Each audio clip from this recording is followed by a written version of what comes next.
We are back with another episode of Think Fast. As you can see, a bit of a different venue for Joe and I. We are together. We're at Cabin Coffee. So if you do hear some noises in the background, that's what it's from. But we didn't want to wait any longer to tackle this subject, this topic that is on everybody's mind. It's one that Facebook, social media is filled with. Obviously, the news that President Biden has put forth to basically issue student loan forgiveness. The idea, what was the number that was going to go out there? 10,000. Yeah. Yeah. As far as With stipulations as to how much money you make versus don't make and all those right, details. But right, of yeah. course, student loan forgiveness. Everybody knows kind of what we're talking about here, and so there's a lot of kind of false premises that are out there. A lot of takes, you might say, from Christians, and so with this being a topic that's on everybody's mind, we wanted to tackle it. Obviously, we do believe there's a biblical perspective on it. We believe that the gospel pertains to every aspect of our lives. This is not something that we should just, we're not going to care about that. We're just going to preach the gospel. As we've discussed before, we don't subscribe to that idea. And so, Jack, I think you're kind of getting us into the first one, aren't you? Again, there's several kind of false premises that we want to tackle. So, Jack, why don't you take it away? Yeah, I mean, it's why we are talking about this. I've seen, as you said, the debates back and forth, and then after a couple of days of it, the takes started coming out. Christians, why are we arguing at this while souls are at stake? Why, boy, this doesn't look good. But it's real stuff that affects real life, and this is the theological minimalism we've talked about of kind of keeping Bible and religion and church over here, your spiritual life, and we don't really have anything to say about over here. That stuff just doesn't matter. It does matter. This is economics. This is people's, either you're getting $10,000 forgiven from you, and maybe you're really excited about that, or you're looking at this and going, hey, I didn't go to college, or I paid my own loans. I took a different path so I would have fewer student loans, and this really is not fair to me. And so the economic impacts that it's going to have, the possible cost of education rising, all the things that could come out of this affect people in the real world. And so when you got preachers telling people stop worrying about this stuff and let's just worry about the gospel, it matters. The Bible touches on these things, as you said, Will. And if what we keep telling people is, hey, the things that are hitting your heart and your wallet and your kitchen table the most, the Bible is not interested in, that's going to drive people away from even wanting to listen to the gospel, because it's telling them it's so esoteric, it's so disconnected from real life. And so we have to talk about these kind of things, and the Bible has prescriptions for these things. Well, and let's also just say that, when we talk about worrying about it, we realize that the Bible strictly speaks about, hey, we have peace in Christ, and make sure that we're not worrying. We can get into Philippians 4 and things like that. And so it's not that we are super anxious about these things, but it is that this does affect people. That's the main point. So why are we talking about this? It affects you. It affects me. It's on our hearts. It's on our minds, thinking about these things. And so why wouldn't we? And why would we say that the gospel, don't worry about it? No, the gospel very much touches this as well. Now, here's the other thing you'll hear. Oh, I guess everybody's an expert now. What would you guys say to that? I guess everybody's an expert, and I'm sure we've all seen those as well. I've seen those takes. What do you guys say to those people that are kind of tongue in cheek saying those things to pretty much silence anybody who speaks out against it? Well, it's kind of just a rhetorical tool that is used. There's no really argument behind it. There's no sustenance behind that. That's just kind of a kind of a cheap shot way of debunking somebody's point of view without really doing any of the logical work that it takes to debunk that person's point of view. Again, so as we talked about, there are people that worked 3 jobs, to pay off their student loans. There are people that did not pay off their student loans for 20, 25 years, that they were having to give up certain things for their quality of life so that they could, again, throw money at those student loans. And to just kind of coldly look at those people who were kind of, speaking out against this and, oh, well, I guess you're an expert now. Well, yeah, they kind of are an expert, actually, because that was something that they had to deal with. They took out those loans. They made the commitment that, hey, I took these out, I'm going to pay them back, because, that's how it's worked for, I don't know, all of humanity so far. And so that'd be my short answer. Jack, I don't know if you have anything to add to that. Well, we live in a system of voting, right? People are going to have an opinion on the things where they have skin in the game, and like, get used to it. If you're going to put the vote to hundreds of millions of people, you expect people to want to have a say, expect people to weigh in. And so Right. it really is kind of obnoxious to say, oh, well, just the expert, you're not an expert, so don't talk about this. again, it affects us in real life, and that's why we're here talking about it from a biblical standpoint, is the effect that it has on us. And so, Right. Why do I need to be an expert? Yeah, you don't have to be an expert to know, hey, this might cause a problem here, or why is a student loan getting forgiven, but not my mortgage or my car payment, or I mean, there's a million different things, and so that gets us to the other side of it, where people are trying to sell this as a good thing and trying to wrap it in Bible. And so I'll put you guys onto this one, because boy, this grinds my gears. Where the first thing is, as Christians, we've been forgiven a debt. Jesus paid a debt he didn't owe, and so this is exactly the same thing, or it's a whole lot like it. Let's go into that real quick. Well, I've seen stuff that's like, man, all you Christians whose entire religion is based off the idea of somebody else paying off your debt, you better not have anything to say about this. And just the logical fallacy, once again, but behind that entire concept is just a false premise. When Jesus paid the debt for our sin, he didn't take that debt and go give it to somebody else and say, okay, good for you. The debt's no longer on you, but now it's on these 500 million or whatever other people. They now have to pay it. Jesus took that debt and absorbed it himself. He's the one that paid the debt. It's a him. He paid a debt, that he did not owe. He didn't take the debt and go transfer it to 330 million other people and say, this is now their problem to deal with. No, he took that upon himself. And to misunderstand that is just the frustrating thing.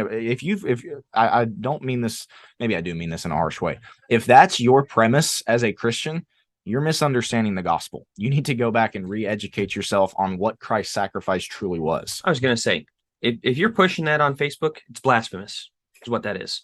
It's blasphemous. How dare you act like, and the people that are posting this are those that have a problem with Christianity, so they're trying to use it against us and twist it and say, oh, I thought you were all about forgiveness.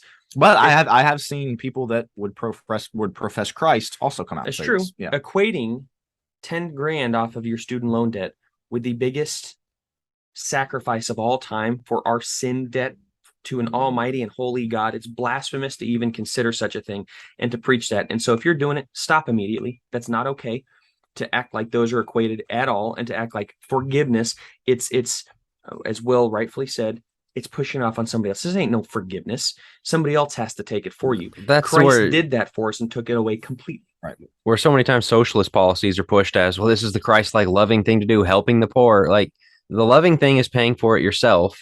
And that's what Jesus did for us. He paid our sin debt himself. The loving thing is not to push it to somebody else. As you said, Will, it's not to say, I'm going to vote to make that guy take care of it for you. That's not love. That's not forgiveness. That's not charitability. I mean, that's none of those things. Okay, so here's the second. I'm going to kick this to you, Jack. What about the Old Testament year of Jubilee? We're seeing this one as well. So I think we can say this is not anywhere close to Christ-like forgiveness of debt, canceling out our sin debt.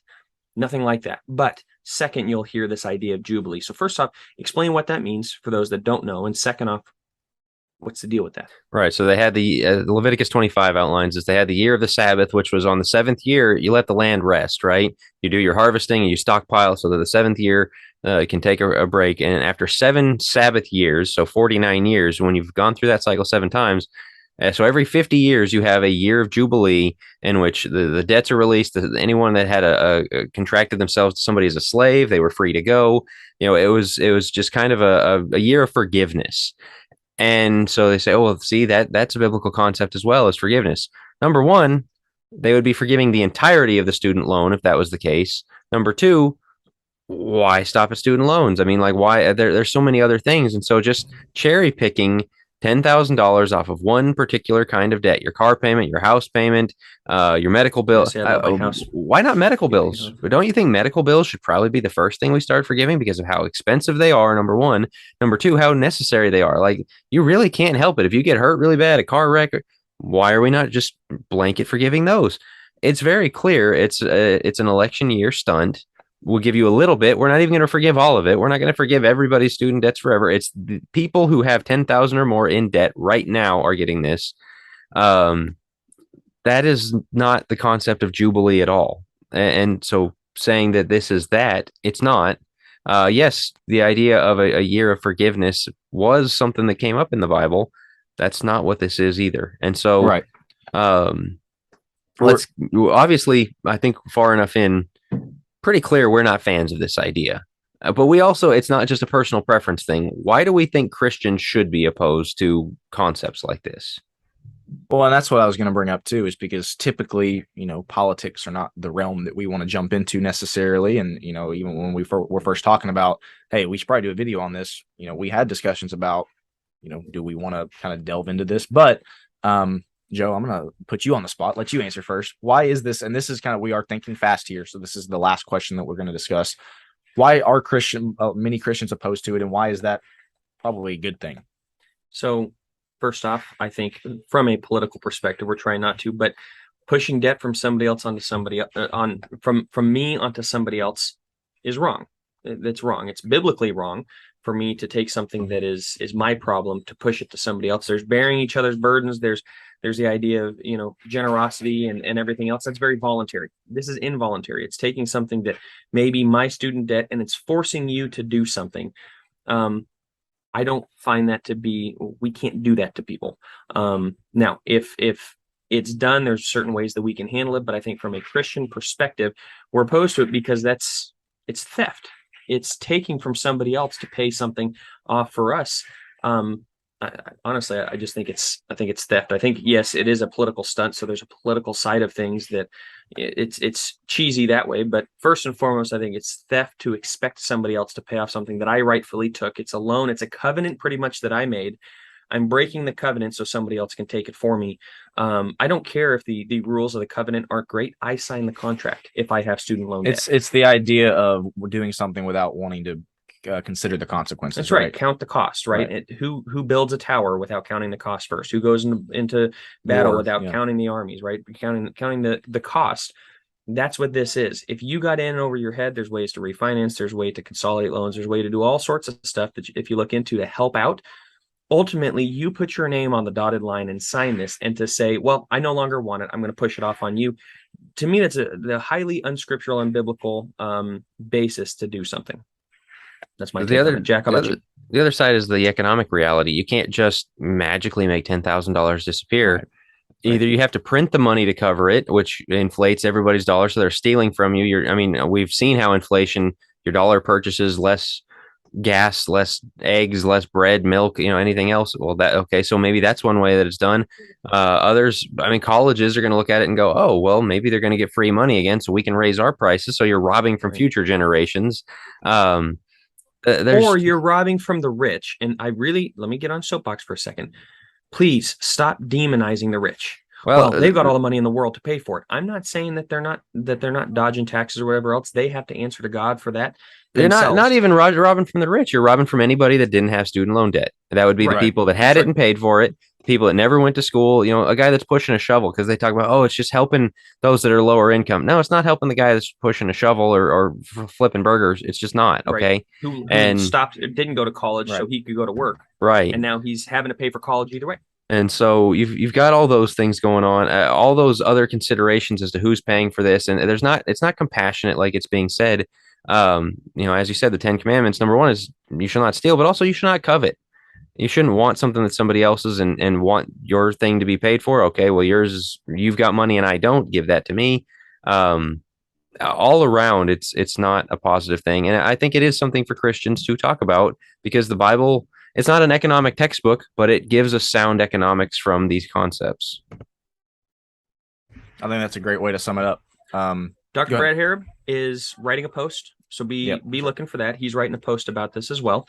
From a biblical perspective, we wanted to touch on it because it is relevant. It affects my life. It affects your life, one way or the other. And once again, the kind of holier than thou, arrogant, above it all approach to your fellow Christians is not the right approach to take, no matter how many intellectual people want to try and say, again, well, maybe we should start caring about the gospel more than politics. Again, it touches all areas of our lives. And so don't have the condescending, man, people are just all way too concerned about this. It does affect people's lives, and it's what people are concerned about right now, thus the need for this video.